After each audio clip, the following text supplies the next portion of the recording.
Bonjour à tous et bienvenue à ce tutoriel qui porte sur l'art préhistorique ainsi que l'organisation de l'espace en art. Donc, qu'est-ce que l'art préhistorique? Eh bien, évidemment, c'est une des premières formes d'art parce qu'on parle de l'âge préhistorique. Il y avait plusieurs types d'art à l'époque. Il y avait souvent des gravures sur des roches. Il y avait aussi quelques petites formes d'art, là, des petites statuettes qui sont apparues avec le temps. Mais ce qui nous concerne plus particulièrement, c'est vraiment ce qu'on retrouve sous forme pariétale, c'est-à-dire que on retrouve cette forme d'art sur les parois de grottes. Beaucoup sont datés et remonteraient jusqu'à 40 000 ans, donc c'est quand même très très âgé. Et on compte environ 350 grottes importantes du type pariétal où on va voir des exemples d'art rupestre. C'est surtout en Europe, principalement en Espagne et en France. Donc l'exemple parfait, c'est la grotte de Lascaux. C'est une grotte située en France et qui a été découverte par hasard en 1940. On estime qu'elle aurait été créée il y a plus de 19 000 ans, soit en moins de 17 000 avant Jésus-Christ. C'est une des grottes ornées les plus spectaculaires. On la nomme souvent la chapelle Sixtine de la préhistoire. Ornée ici voulant dire qu'elle est ornée de plusieurs œuvres. C'est un mélange de peinture polychromique, c'est-à-dire utilisant plusieurs couleurs, et des gravures qu'on y retrouve.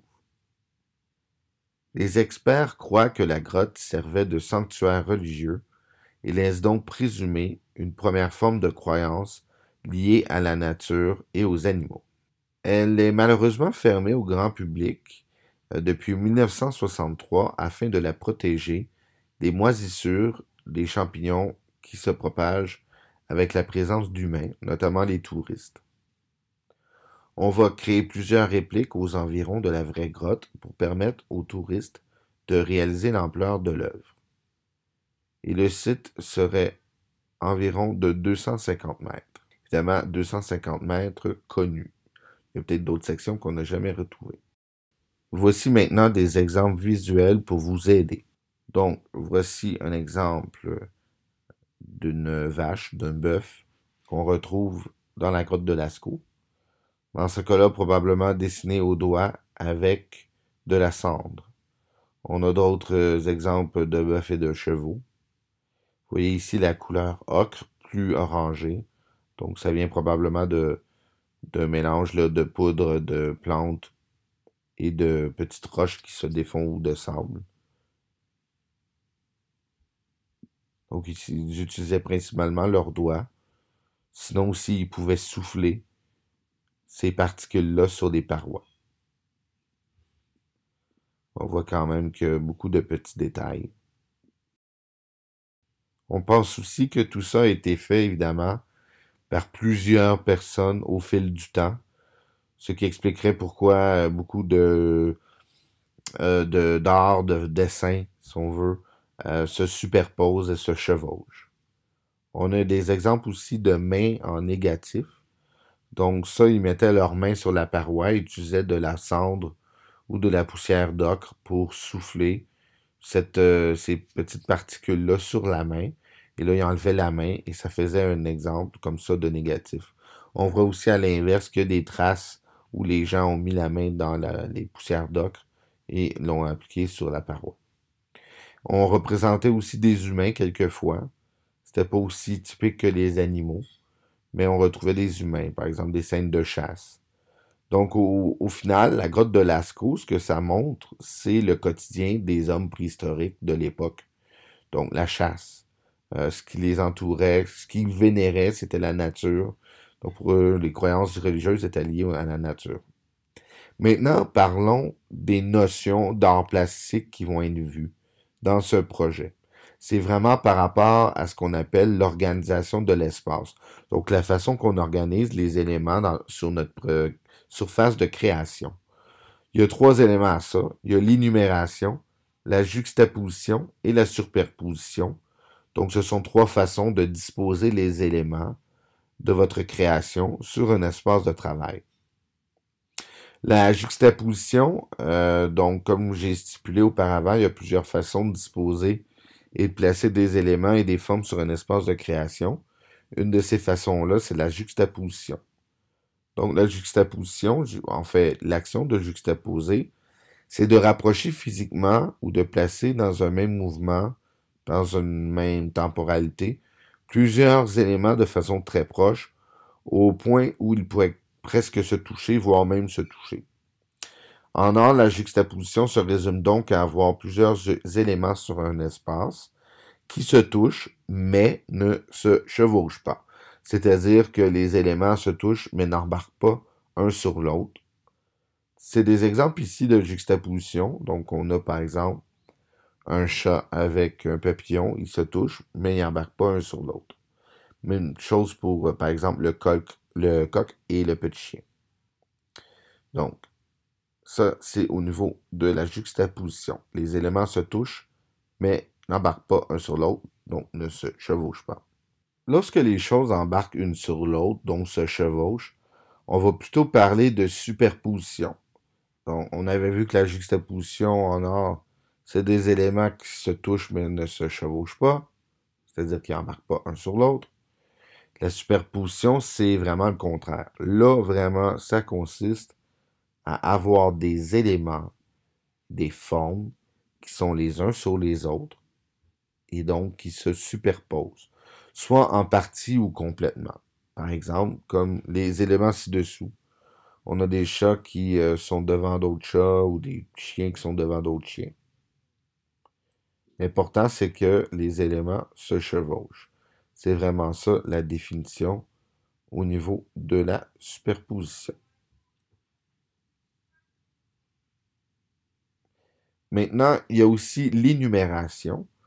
Donc, qu'est-ce que c'est l'énumération? On a vu qu'il y a des éléments de la juxtaposition qui se touchent mais ne se chevauchent pas. La superposition amène les éléments à se chevaucher, donc à embarquer une sur l'autre. Eh bien, l'énumération, elle, consiste vraiment à placer des éléments sur l'espace sans qu'il y ait quoi que ce soit comme élément qui se touche. Donc, les éléments qu'on va placer ne se touchent pas. Exemple très précis, on a un coq, un chien, un autre chien, un grand chat, un petit chat, un plus grand coq et un plus grand petit chien. Il n'y en a aucun qui se touche. Il n'y en a aucun qui se chevauche. Ça, c'est une énumération. Donc, les choses sont disposées dans l'espace, mais ne se touchent pas du tout, du tout. C'est vraiment ça la règle de l'énumération. Si on résume ça en petite image bien simple, l'énumération, on voit que les trois tortues sont quand même près une de l'autre, mais ne se touchent pas. La juxtaposition, les tortues se touchent, et la superposition, elles embarquent vraiment une sur l'autre par rapport à notre point de vue. Donc, voilà une illustration qui démontre bien la différence entre l'énumération, la juxtaposition et la superposition. Maintenant, quelles sont les consignes du projet? Vous avez peut-être bien deviné, il va falloir que vous reproduisez un exemple d'art rupestre de la préhistoire, donc de l'art vraiment similaire à ce qu'on a dans la grotte de Lascaux. Évidemment, vous pouvez vous inspirer de l'art rupestre en général, ça peut même être directement de la grotte de Lascaux. Vous avez plusieurs images qui sont à votre disposition sur Internet et ça va vous aider évidemment pour effectuer votre dessin. Donc, votre création doit ressembler à une œuvre préhistorique. Par contre, il y a des consignes précises que vous devez respecter par rapport à l'utilisation de l'espace de création sur votre feuille. Votre projet doit inclure les éléments suivants. Donc, ce qu'il faut comprendre, c'est qu'on vient de voir des notions au niveau de la juxtaposition, la superposition et l'énumération. Il faut donc respecter ces concepts-là à l'intérieur du projet. Vous devez au minimum reproduire une juxtaposition, une superposition et une énumération. C'est vraiment ça qui va être présent. Et je vous le dis, il y a beaucoup de points qui vont à ça au niveau des notions. Donc, ça va être très important pour vous de s'assurer qu'il y ait ces notions-là d'incluses dans le projet, dans votre projet final. Les étapes du projet maintenant, pour la première étape, ce que vous allez devoir faire, c'est un plan, c'est un brouillon. Donc, de votre création sur votre brouillon, vous allez devoir placer les différents éléments que vous voulez mettre, que ce soit des animaux, les mains en négatif, ou que ce soit aussi des êtres humains peut-être. La deuxième étape, elle, consiste à utiliser un pinceau afin d'appliquer une couche de café. Donc, je vais avoir du café en classe avec des pinceaux.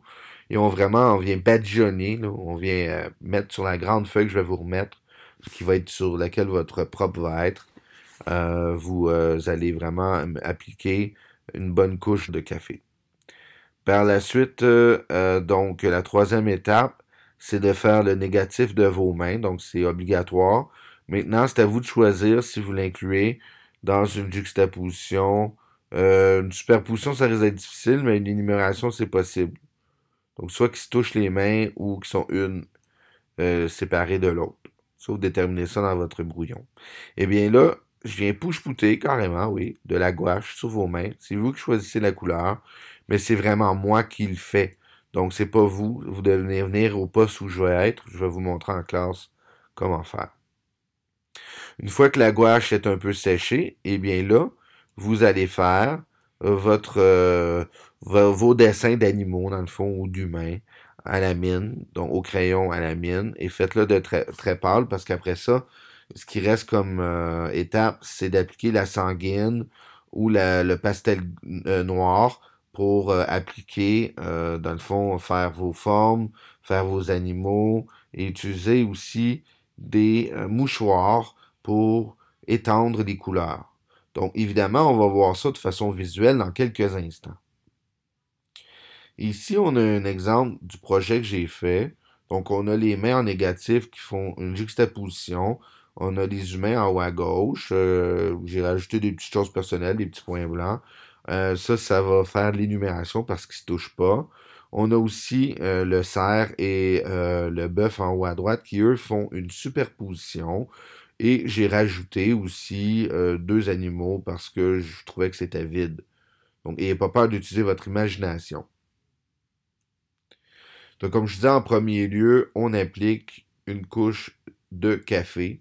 Donc, ça peut paraître un peu bizarre, mais l'application de la couche à café, dans le fond, ça va vous donner une espèce de teint brunâtre à votre feuille. Et en plus, quand ça sèche, ça fait un peu ondulé. Donc, ça donne vraiment l'impression, beaucoup plus l'impression du moins, d'une paroi de grotte. Une fois que ça c'est séché, donc évidemment, il faut attendre que ça soit sec, parce que c'est quand même, comme vous voyez, très mouillé lorsqu'on l'applique. Une fois que ça c'est fait, on va voir l'enseignant et c'est l'étape des négatifs pour les mains. Donc on voit ici que j'ai appliqué avec un push-push de la gouache. Évidemment, il faut faire ça dans le local d'art parce qu'il faut aller se laver les mains immédiatement. Moi, je l'ai fait une par une, mais vous devez faire vos deux mains en même temps ou à peu près, là. Surtout si vous voulez faire une juxtaposition. Donc, une fois que c'est sec, on peut aller voir sur Internet pour des exemples de photos de la grotte de Lascaux et commencer à dessiner au crayon à mine des exemples d'animaux ou d'humains. Donc, je vous rappelle, il faut absolument inclure au moins une juxtaposition, au moins une superposition et au moins une énumération. Vous invite évidemment à en faire un peu plus si vous voulez. Ça va juste vous aider à aller chercher des points. Donc là, on a fait notre fond à la mine et on peut voir que j'ai fait des formes. OK, donc on voit un bœuf ici entre autres. Et par la suite, une fois que ça c'est complété, c'est vraiment là qu'on passe à l'étape suivante, c'est-à-dire qu'on va utiliser des pastels ou des sanguines. Donc, notamment ici, je vais prendre du noir et je vais utiliser le noir pour faire les contours. Alors que ma sanguine, elle, créait l'espèce de poudre d'ocre qui était utilisée à l'époque. Et tandis que le noir, ça reproduit de façon très similaire la cendre des feux qui était utilisée pour faire le noir. Donc, je fais les contours au noir. Un peu comme quand on utilise le Sharpie en classe. Je prends mon temps pour bien l'appliquer. Faites attention, c'est très salissant. Donc, si on l'accroche, par exemple, ça va noircir votre feuille.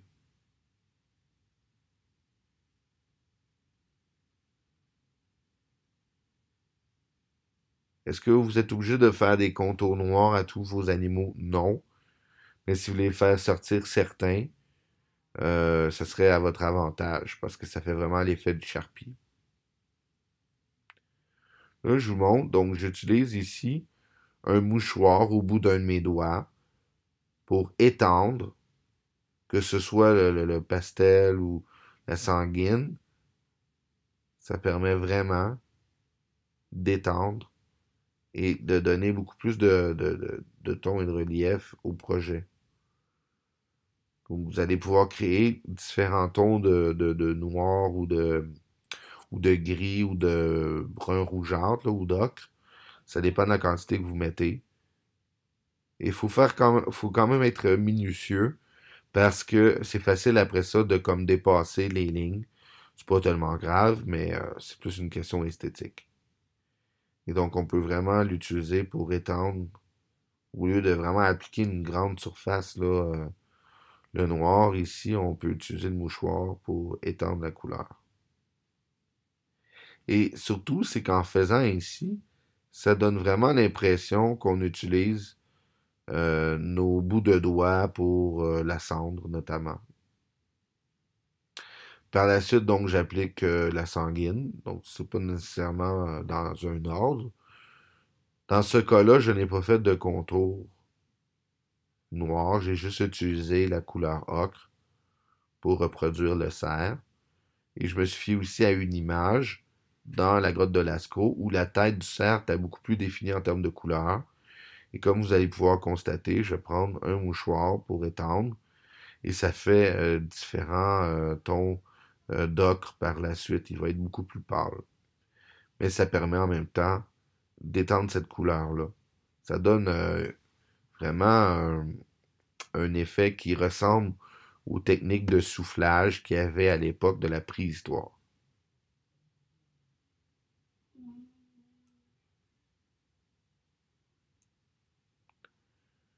Donc voilà, c'est pas évident quand les endroits sont rétrécis. Ça se peut que ça dépasse un peu vos lignes prédéterminées. Ce n'est pas tellement grave. Essayez quand même d'éviter qu'il y en ait partout. Par contre, ça peut venir salir votre espace de travail. Ce qui est bien aussi avec le mouchoir, c'est que les résidus peuvent être utilisés pour faire un ton plus pâle. Donc si ça revient à être un petit peu plus brun pâle. Et voilà, si je montre le résultat, ça donne ça. Donc on a vraiment tous les éléments de l'art préhistorique. En plus, on a les trois notions de l'organisation de l'espace. Sur ce, je vous souhaite un bon travail.